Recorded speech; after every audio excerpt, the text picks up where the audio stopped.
اما یبلغن عندک الکبر احدہما او کلاہما، اگر ان میں سے کوئی ایک یا دونوں تمہارے پاس بڑھاپے کی عمر کو پہنچ ہی جائیں، اما یبلغن عندک تمہارے پاس پہنچ جائیں اگر ان میں سے احدہما ان میں سے کوئی ایک او کلاہما یا دونوں، تو اب دیکھیے احکام کیا ہیں بوڑھے والدین۔ فلا تقل لہما اف، نمبر ایک انہیں اف تک مت کہو۔ اف کیا ہے؟ بڑی چھوٹی سی شے، کوئی حقارت آمیز شے، ناخن جو تراش دیے جاتے ہیں ان کو بھی اف کہتے ہیں۔ اتنی سی چھوٹی بات بھی ان سے نہ کہو کہ ان کی گستاخی جو ہے اس درجے میں ہو رہی ہو، جیسے کہ یہ تراشے ہوئے ناخن ہے، اس درجے میں بھی کوئی گستاخی ان کے سامنے نہ کرو۔ فلا تقل لہما اف، اف ہے آپ پر، ہمارے ہاں یہ لفظ اف زیادہ استعمال نہیں ہوتا، تف استعمال، تف ہے تم پر، تف ہے آپ پر، نہیں، ہرگز نہیں۔ اف لکما وما تعبدون، حضرت ابراہیم علیہ السلام نے فرمایا تھا، سورہ انبیاء میں ہے موجود یہ اف لکما۔ سورہ احقاف میں جو سرکش اولاد ہوتی ہے ان کے بارے میں کہا گیا وہ اپنے والدین کو اف لکما، آپ پر تف ہو، نہیں، لیکن یہاں جو حکم ہے فلا تقل لہما اف، انہیں اف تک نہ کہو۔ نمبر دو ولا تنہرہما، کبھی انہیں جھڑکنا مت۔ اما السائل فلا تنہر، سورۃ الضحیٰ جو ہے اس کی جو آخری آیت ہے، تو کسی کو جھڑک دینا، کسی سائل کو جھڑکنا نہیں ہے، اگر نہیں کچھ دے سکتے تو آپ شرافت کے ساتھ اس سے معذرت کر لیں، بس اللہ اللہ خیر صلی اللہ بھی معاف کیجئے، بس جھڑکو مت۔ ولا تنہرہما، نمبر تین وقل لہما قولا کریما، ان کے ساتھ گفتگو کرو بڑے ادب کے ساتھ، ان کا احترام ملحوظ رکھتے ہوئے بات کرو، لیکن یہ ہے کہ اس کے اندر احترام ملحوظ ہونا چاہیے، ادب ملحوظ رہنا چاہیے، ایسا نہ ہو کہ ان کے دل کو ٹھیس لگے۔ یہی ہے وہ جو بچہ سا تھا ہماری گود میں کھیلتا تھا، اس کی نجاستیں ہم صاف کرتے تھے، اس کو دودھ ہم پلاتے تھے، اس کو چلنا ہم نے انگلی پکڑ پکڑ کر، آج کل تو خیر اور بہت سی چیزیں ایجاد ہو گئی ہیں، واکرز ہیں اور کیا کیا ہے، لیکن پہلے کیا ہوتا تھا، والدین ہی انگلی پکڑ کر چلایا کرتے تھے اور چلانا سکھاتے تھے۔ آج یہ سینہ تان کر بات کر رہا ہے ہم سے، آج یہ اس طریقے سے جو ہے گستاخانہ انداز اس نے ہمارے سامنے اختیار کیا ہے، وہ دل کو ٹھیس لگے گی۔ میں نے اس سے پہلے بھی ایک مرتبہ آپ کو بتایا تھا کہ صرف دو چیزیں ایسی ہیں جن کو محبت اور تعظیم کے انداز میں دیکھنا بھی عبادت ہے، محض دیکھنا اور کچھ نہیں کر رہا۔ ایک خانہ کعبہ، محبت بھرے انداز میں آپ بیٹھے ہوئے، صرف نہ آپ طواف کر رہے ہیں، طواف کریں گے تو اور ثواب ہوگا، آپ بیٹھے ہیں صرف اور دیکھ رہے ہیں، اور اس کے اندر احترام ہے، تعظیم ہے۔ اللہم زد بیتک ھذا تشریفا و تکریما و تعظیما۔ آج کل جو لوگ، اب تو خیر ٹھیک ہے بات وہاں سے آگے نکل گئی ہے، مینا میں پہنچ گئے ہوں گے لوگ، کل تو حج ہو جائے گا انشاءاللہ، لیکن جو حاجی بھی یہ دعا مسنون ہے کہ جب بھی وہ مسجد حرام کے اندر داخل ہوتا ہے اور پہلی مرتبہ نگاہ پڑتی ہے خانہ کعبہ پر، تو فوراً اللہم رب ھذہ البیت زد بیتک ھذا تشریفا و تکریما و تعظیما، اے اللہ اپنے اس گھر کو، اس کی عزت، اس کی تکریم، اس کی تعظیم، اس کے اندر اور اضافہ کرتا چلا جائے۔ تو یہ انسان اگر صرف خانہ کعبہ کو بیٹھ کر دیکھتا رہے تب بھی عبادت ہے، ثواب ہے۔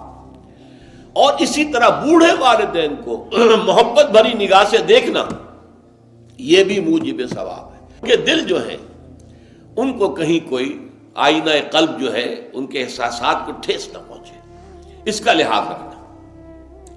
اما یبلغن عندک الکبر احدہما او کلاہما فلا تقل لہما اف ولا تنہرہما وقل لہما قولا کریما واخفض لہما جناح الذل من الرحمہ، اور ان دونوں کے سامنے اپنے کندھوں کو شفقت کے ساتھ، ادب کے ساتھ جھکا کر رکھو۔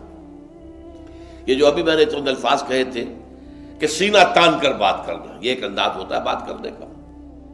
ایک یہ ہے کہ آپ بات کر رہے ہیں والدین سے، والدہ سے، والد سے، لیکن جھکے ہوئے، کندھے جھکائے ہوئے۔ اب یہ بھی دو ہی باتیں ہیں یا والدین کے سامنے کندھے جھکانے ہیں، یا پھر حضور سے کہا گیا ہے اے نبی آپ اہل ایمان کے لیے وخفض جناحک للمؤمنین، یہ مومن جو ایمان لائے ہیں ہمارے نیک بندے ہم پر، چاہے وہ غریب ہیں، فقیر ہیں، چاہے وہ غلام ہیں، مسکین ہیں، آپ اپنے کندھے ان کے سامنے جھکائیے۔ یہ بہت بڑی بات ہے جو کہی گئی ہے محمد الرسول اللہ صلی اللہ علیہ وسلم سے۔ آپ ان کے سامنے وخفض جناحک للمؤمنین، اہل ایمان کے لیے اپنے کندھے جھکائیے، جھکا کر رکھیے، ان کا احترام کیجیے۔ حالانکہ اصل احترام تو حضور کا ہے، وہ تو جب ہم پڑھیں گے سورہ حجرات تو جا کے معلوم ہوگا کہ کس درجے احترام ملحوظ رہنا چاہیے حضور کا صلی اللہ علیہ وسلم۔ لیکن یہاں نوٹ کیجئے وَخْفِضْ لَهُمَا جَنَاحَ الذُّلِّ مِنَ الرَّحْمَةِ، اور اس سب کے بعد بھی وَقُلْ رَبِّ ارْحَمْهُمَا كَمَا رَبَّيَانِي صَغِيرًا، اور یہ دعا کرتے رہا کرو اے رب ہمارے ان دونوں پر، میرے والدین پر رحمت فرما، رحم کر، جیسے کہ انہوں نے مجھے پالا پوسا جبکہ میں چھوٹا سا تھا۔ اب دیکھیے یہاں لفظ کیا آیا، ربیانی، رب، اللہ تعالیٰ رب ہے حقیقی، وہ ہے اصل میں پالن ہار، ساری چیزیں اس کی پیدا کردہ ہے۔ ماں باپ کے دل میں بھی محبت اور شفقت تو اسی نے ڈالی ہے، ماں کی چھاتیوں میں دودھ تو اسی نے بنایا، پیدا کیا ہے، تو اصل رب تو وہ ہے۔ لیکن اس کی ربوبیت کا ظہور جو ہو رہا ہے عالم واقعہ میں، عالم مادی میں، وہ والدین کی ربوبیت ہے۔ والدین پال رہے ہیں، پوس رہے ہیں، اپنی راتوں کی نیندیں حرام کرتے ہیں، بچے کو تکلیف ہے تو والدین نہیں سو سکتے، کوئی اور معاملہ ہے تو اس ظاہر بات ہے کہ ان کا آرام چین بالکل حرام ہو جاتا۔ یہ ہے در حقیقت۔ اب ان کا بدلہ کیا چکا سکتا ہے آدمی؟ میں نے بار عرض کیا ہے کہ شکر جو ہے وہ شکر کا تقاضا یہ ہے کہ انسان حق ادا کرنے کی کوشش کرے۔ ہل جزاء الاحسان الا الاحسان، کسی نے آپ کے ساتھ بھلائی کی ہے تو آپ کو بھی اس کے ساتھ بھلائی کرنی چاہیے۔ لیکن والدین نے جو بھلائی تمہارے ساتھ کی ہے تم اس کا بدلہ کیا دے سکتے ہو؟ اگر تم نے ان کے بڑھاپے میں خبر گیری کر بھی لی تب بھی وہ بدلہ نہیں ہو سکتا کہ جو انہوں نے تمہارے وجود میں آنے اور تمہارے لیے جو مشقتیں جھیلی ہیں، جو ایثار کیا ہے، جو قربانیاں دی ہیں تمہیں پالنے پوسنے کے لیے، اس کا بدلہ نہیں ہو سکتا۔ اس کا بدلہ ایک ہی ہے، اور وہ کیا ہے؟ اللہ سے دعا کیا کرو وَقُلْ رَبِّ ارْحَمْهُمَا كَمَا رَبَّيَانِي صَغِيرًا، پروردگار ان دونوں پر رحم فرما، رحمت نازل فرما، ان کی مغفرت فرما، ان کے درجات بلند کر، ان کی غلطیوں سے درگزر فرما، ان کے گناہوں کو بخش دے، ان کی غلطیوں سے چشم پوشی اختیار فرما پروردگار۔ اور یہ در حقیقت میں تجھ سے درخواست کیوں کر رہا ہوں کہ مجھ پر ان کے احسان کا بہت بڑا بوجھ ہے، ان کے احسانات کا بدلہ میں نہیں چکا سکتا۔ وَقُلْ رَبِّ ارْحَمْهُمَا كَمَا رَبَّيَانِي صَغِيرًا، اور کہا کرو اے رب ہمارے، اے رب میرے ان والدین کے اوپر، بوڑھے والدین پر رحم فرما۔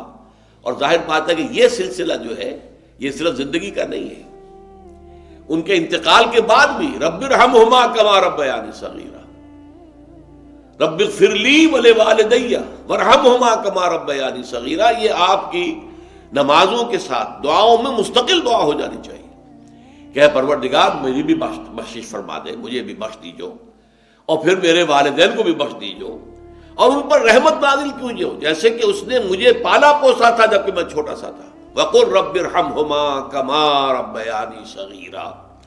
ابھی اس مضمون کا ایک اہم حصہ باقی ہے، اور وہ کیا ہے کہ والدین میں سے والدہ کا مقام جو ہے وہ 3 گنا زیادہ ہے۔ اس پر انشاءاللہ تعالی اب اگلی نشست میں گفتگو ہوگی۔ اقول قولی ھذا واستغفر اللہ لی ولکم ولسائر المسلمین والمسلمات۔